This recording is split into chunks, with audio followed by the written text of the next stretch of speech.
Greetings, programs. This is Wretch, and welcome back to Shadowrun Dragonfall.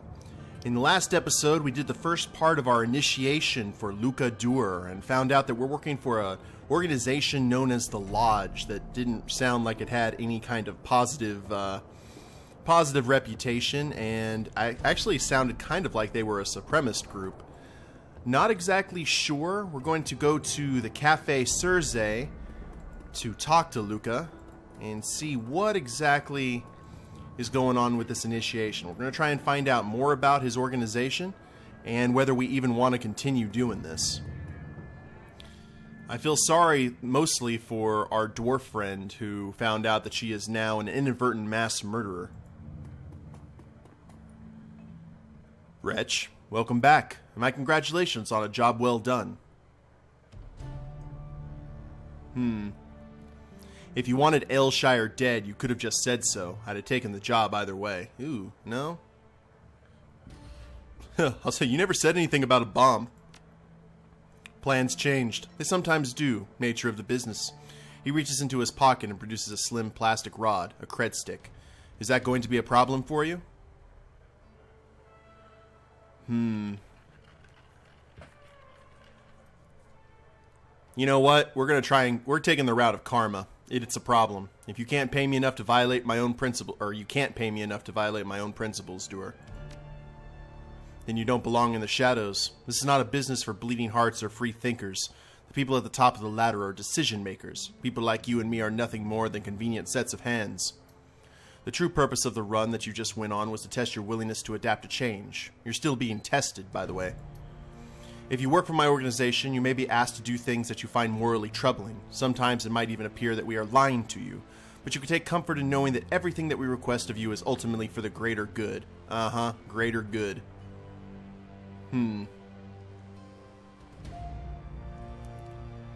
Let's see here.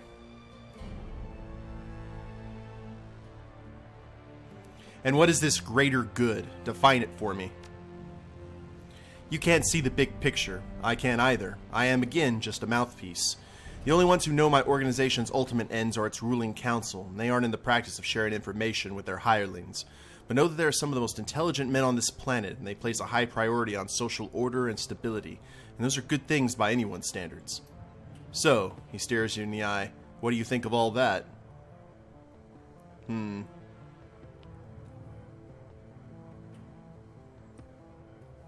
Yeah, if you're looking for a mindless goon, you came to the wrong guy. He frowns and slides the cred stick back into his breast pocket. A pity. I honestly believe that you had potential. You have failed your audition. There's nothing more for us to discuss. Good day. No worries, then. Actually, can we talk to him again and tell him to get out? Lovely day, isn't it? Alright. Yeah, that's not what I'm going for.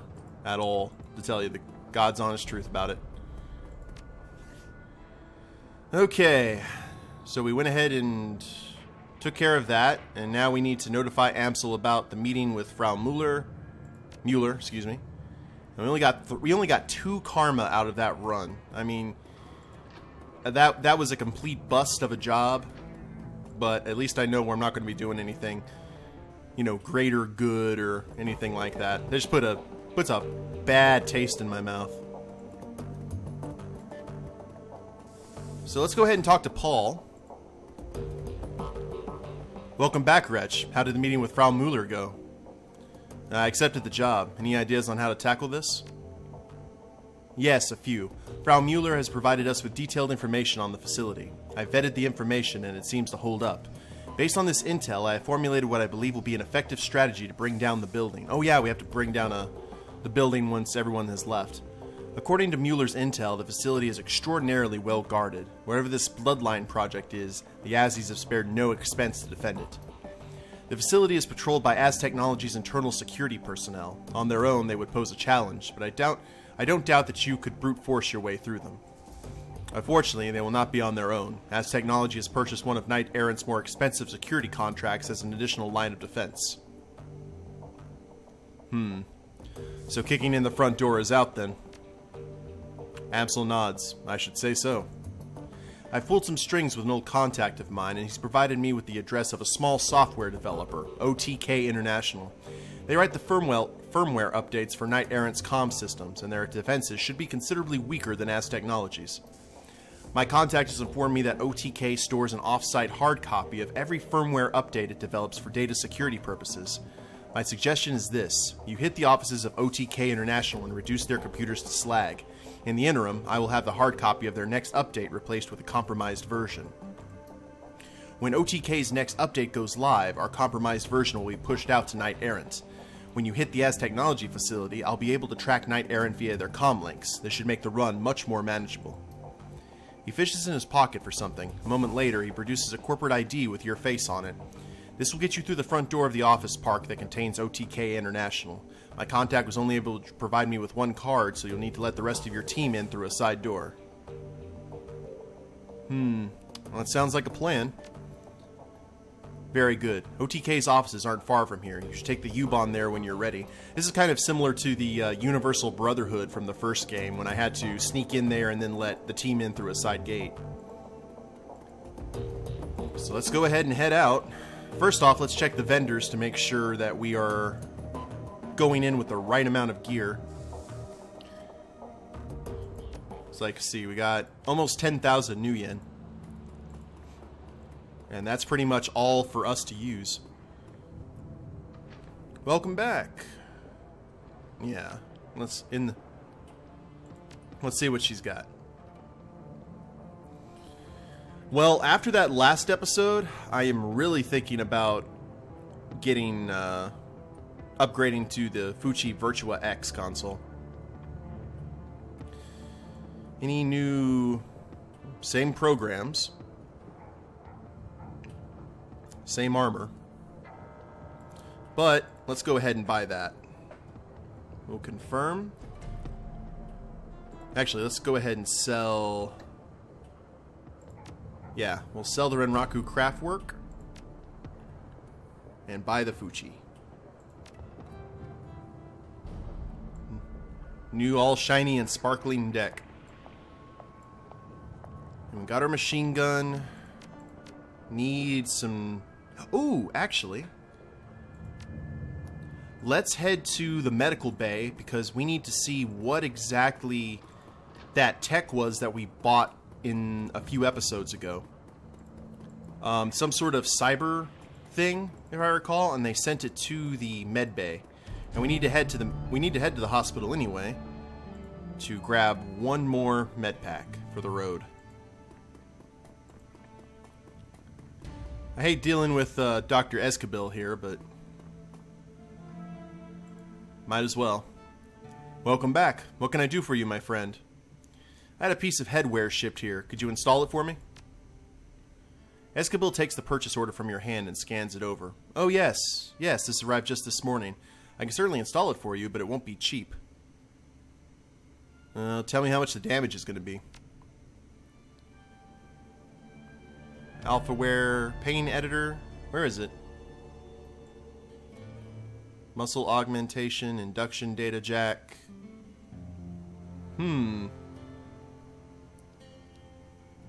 Oh, a bleeding edge neural assistant. Oh, 5,000. Hell's bells. And what would that do exactly? It's a head. And what do I have here? But I already have the data jack equipped. I really can't use it. Well, there goes that, unfortunately. Oh well. Anything else I want to buy here?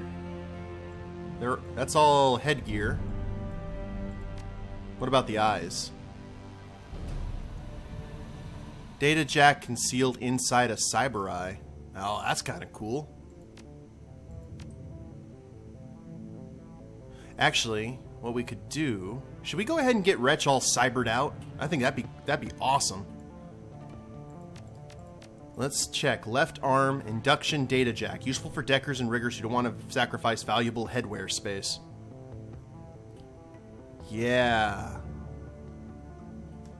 Yeah, let's go ahead and do that. We'll put that in the left arm. And we can get right there in the head. And that puts our current new yen. That would actually wipe us out right there. But it gives us all that intelligence. How much was that intelligence? Adds +2 intelligence. Let's reset. At least I know how much it's going to cost. So we may come back and see what that'll do for us. In the meantime, however, let's go ahead and check the phone booth to see if we have any new missions from our friends. Oh, so we do. Oh, no we don't. Never mind. Had my hopes up there for a second. Let's chat with Simi here. Simi Kim leans against a wall, her head downcast and her face lost in shadow. Sensing your presence, she looks up, revealing a black eye poorly covered by concealer. And still she smiles at you. Hello, Wretch. How are you? Are you alright, Kim? I'm fine. Just another day in Berlin. Is there something going on around here? There's always something going on. It's the flux, right? It gives, it takes. Sometimes it takes more than it gives. And some things it takes are gone forever. Friends that disappear. Family that dies. People like Monica. I don't much like the flux. In The Sims, you can have the same happy day over and over. You can skip past the parts you don't like or replay the good moments as many times as you want. That is why holodecks would destroy human civilization. I can't think of any parts of real life I'd want to play over, and plenty of parts I wish I could skip. Well, how'd you end up in the Cruise Bazaar? I don't know. I was living on the street since I was a kid. Had no family, no home. I got mixed up with some bad people, and I had a bad day. Ended up owing them money. Too much money. I got beat up. Pretty bad. Needed a doctor, but couldn't pay for one. Then I found Doc Escobil, or he found me. I can't really remember. He said he could help me. He gave me the money up front, but he said I had to come back for medicine every month until it was time to pay him back. And I did. I took the medicine just like he said. Doc is a scumbag. I really don't want to talk about this anymore, okay? Yeah, you take care of yourself. Whatever I have to do. Yeah, things are pretty bad here in my Kai's. Lucky Strike raised an eyebrow at your approach. A burning cigarette dangles between the fingers of her right hand, and she holds a glass of scotch in her left. Wretch, fancy seeing you again. I was just passing through. Yeah, sure. Just as I had to waltz through a mostly deserted dive bar on your way from point A to point B. She smirks. Sounds plausible, but whatever. Was there something you wanted to talk about? Oh. Do you know anything about an organization called the Lodge? Doers Group, you mean? She tips back her glass and swallows. Sure, I've done a few jobs for them. They pay well. The whole ominous secret organization thing they try to keep going is a little weird, but whatever. Money is money, and they've got it. What can you tell me about Doer? Best I can tell, he's just a middle-rung toady, like any other corporate suit that you deal with before a run. Only difference is his organization isn't a core. I think he's a little fresh-faced for what the Lodge has him doing. In the beginning, there was some credibility issues. I had a hard time taking the guy seriously. But then he started waving wads of new yen around, and that all cleared up in a flash. Afraid that I can't help you dig any deeper. He's an occasional client. She takes a sip of scotch and chases it with a long drag of her cigarette. Even if I knew more about Doer, I wouldn't tell you. Shadowrunners who kiss and tell have a funny way of dying young. Bartender here any good? Nope. It's called their wine keller for a reason. The guy behind the bar is more like a bush league's whatever that is than he is a proper bartender. Knows a bit about wine, but when it comes to mixing drinks, he's useless. If you want a drink, I'd recommend sticking to something simple. Try ordering something with more than 2 ingredients and you're asking for trouble. So you're a wine drinker then? Me? No, never developed a taste for it. She tilts her glass, swirling the amber liquid inside. I'm not a big fan of sweet things. Never have been. Not even when I was a kid. I've always preferred smoke. If you don't like wine, why hang out in a wine bar?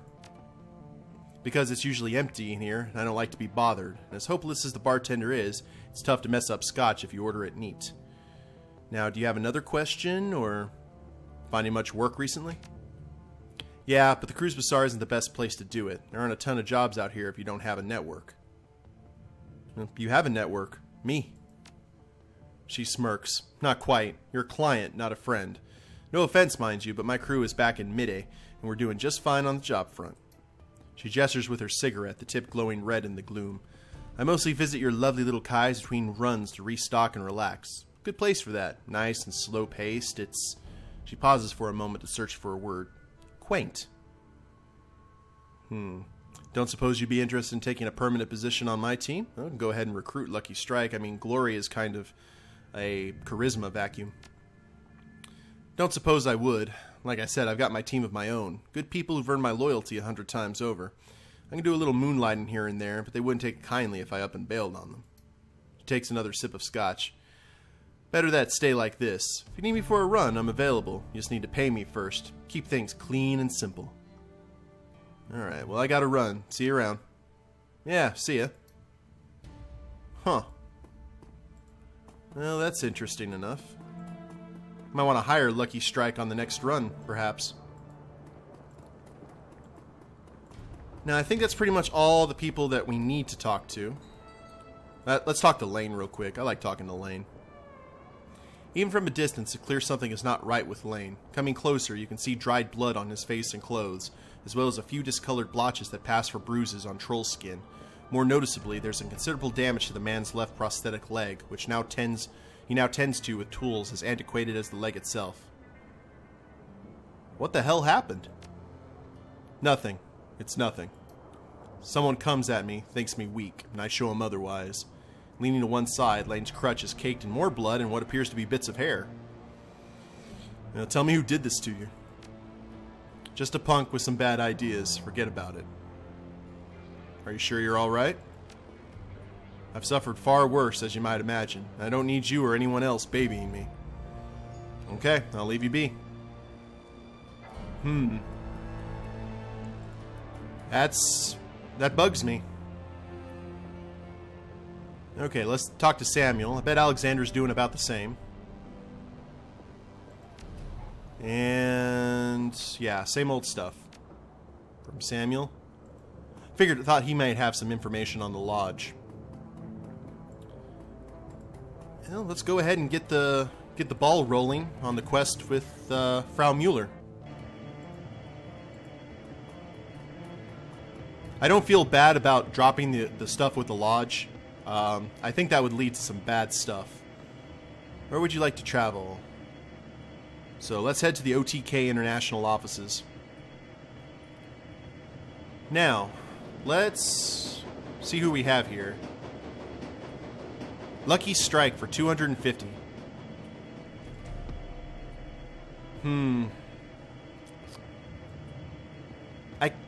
I don't want to really do that though. That's the problem. Combat medic, because we have all these guys already decked out and good to go.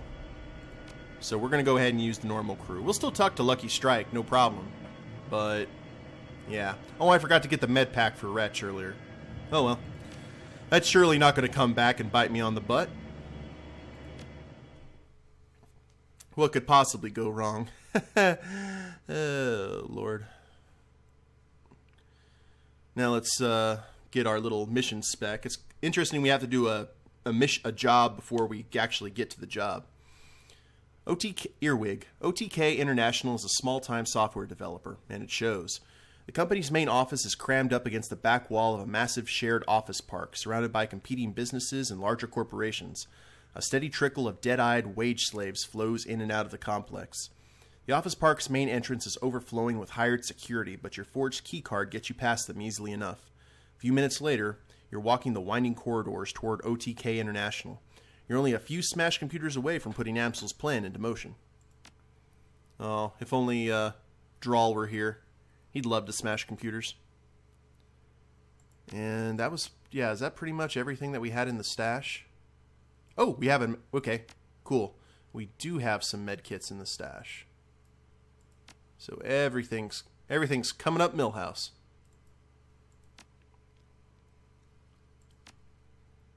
And some jazz, just in case.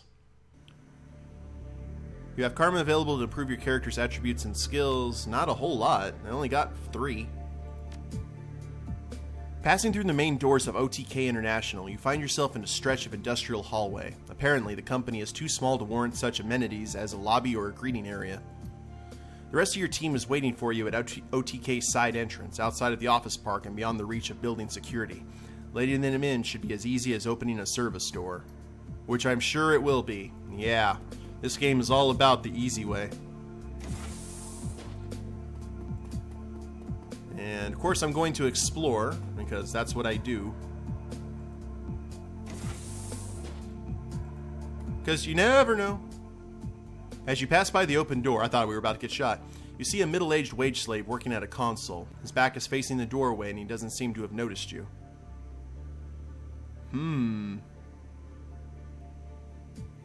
Let's see. Let's sneak up behind him. You begin creeping toward the wage slave. He's so engrossed in his work that he doesn't seem aware of anything else. Just over halfway across the room, the wage slave's body tenses. He begins to turn in his seat. Oh, let's use quickness 4. Duck and hide behind the nearest desk. The wage slave completes his turn. He stares blankly out the door for a moment, then shakes his head. He mutters something about needing to get more sleep, rubs his eyes, and returns to his work. Now, let's continue sneaking toward him. You resume creeping across the room. Seconds later, you're right behind him. Close combat 4, choke him unconscious, break his neck. Let's tap him on the shoulder. The wage slave simultaneously leaps out of his chair and attempts to whirl towards you. His knee smashes into the corner of his desk and he goes crashing to the ground, wailing. Offer him your hand. Oh, sorry to startle you. I'm new here and I just wanted to introduce myself. He reaches up with a scowl and clasps your hand. Slowly and painfully, he pulls himself up to his feet. You're going to give someone a heart attack sneaking around like that. Not the best way to make a first impression. He rubs his knee with a scowl. Alright, new guy. What's your name? Jonathan. I'm a contractor. Look, I've been here for 36 hours and I was supposed to clock out 45 minutes ago. Do you need something for me? Because if you don't, I'm out of here. Well, nothing that can't wait until morning. Go get some rest. You look like you could use it. Yeah, crunch time again. Gotta love it. With a keystroke, he locks the console and turns for the door. Good night, pal. Let's all be... Oh, we gained karma. Huzzah. Don't like killing people. This guy's the opposite of Beaudry from my Star Wars playthrough.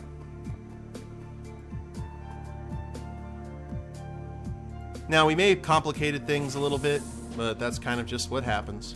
Ooh. Okay, let's inspect all the things. A well-used calendar is hung on the wall, covered in notes and appointments. June 29th has been circled about half a dozen times.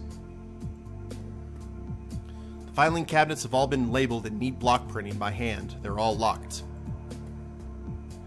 The board is arranged in a grid of names and tasks, most of which seem to be a completed category. In the corner is a note. Lucky B-Day, Lucy Birthday Tuesday. Do not forget. The bookshelf is neatly organized and alphabetized. On the upper shelf is a framed picture of a young blonde girl with braces and a huge smile stretched across her face. The desk before you is well kept. The papers are neatly stacked, the drawers are closed, and the terminal is shut off. Let's search the drawers. The contents of the drawers make it clear that this desk belongs to a supervisor of some sort, a Mr. Stephen Williams according to the nameplate. You find plenty of employee performance evaluations, schedules of upcoming meetings and deadlines, and other decidedly uninteresting files and papers. One of the drawers, however, is locked. Shall we investigate? The drawer appears to be secured by some sort of electronic lock. The desk itself, however, looks relatively flimsy. Let's use Intelligence 3 to examine the lock further. There's no visible keyhole, no input pad, and no card reader. The lock must be controlled through a computer terminal. Ooh, let's turn on the terminal. The terminal boots up quickly. Please log in. I'll crack the password. Logged in as S. Williams. And we've unlocked the drawer. Amongst the various items in the locked drawer, you find the supervisor's ID badge. Oh, that should make life a whole lot easier for us. So let's go through here. And I don't think I want to go into the room with the drones quite yet. Conference room.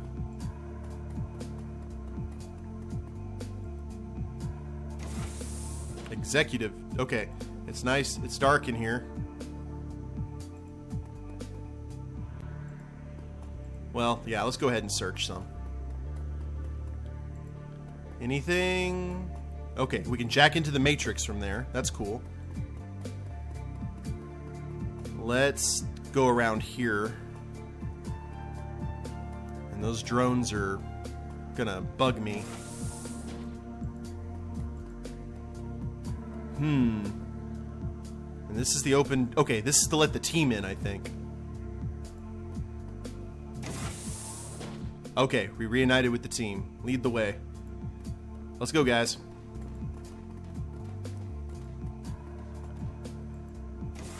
Now... Oh, wow. Standing in the hallway is a janitor, a tired-looking woman in her mid-30s.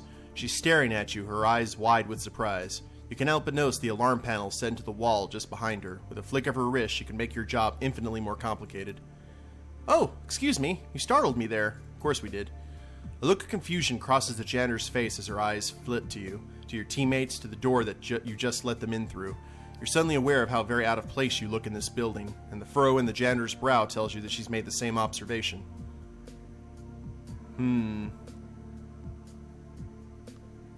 Who are you exactly, and how did you get into this building? I'm an old friend of the development lead. We were shared a dorm together at the University of Berlin. Uh-huh. She does not sound convinced.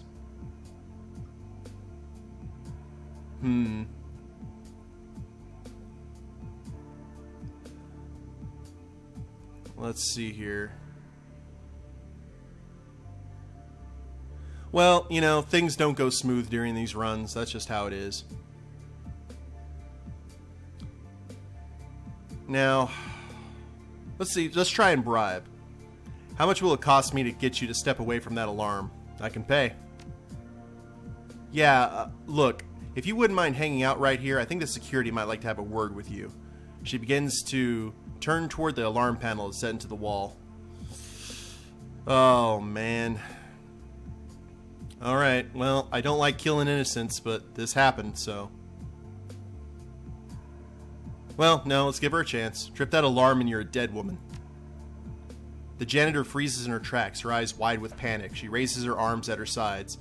Look, just don't hurt me, okay? I have kids at home. You can go wherever you want.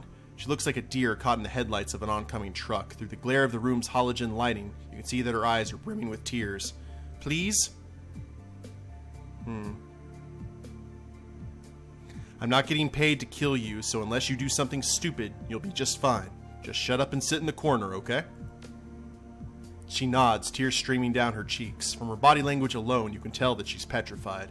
You've seen this look before. She's not going to cause you any more trouble. Hey, but she's alive. That's the thing. And we gained 1 karma. And we haven't tripped any security alarms yet. And we'll see if we'll be able to get through this scot-free in the next episode, guys. I hope you've enjoyed this. If you liked the video, go ahead and click like down below, subscribe to the channel, or leave a comment. That'd be a big help. And we'll see you next time. Later days, everyone.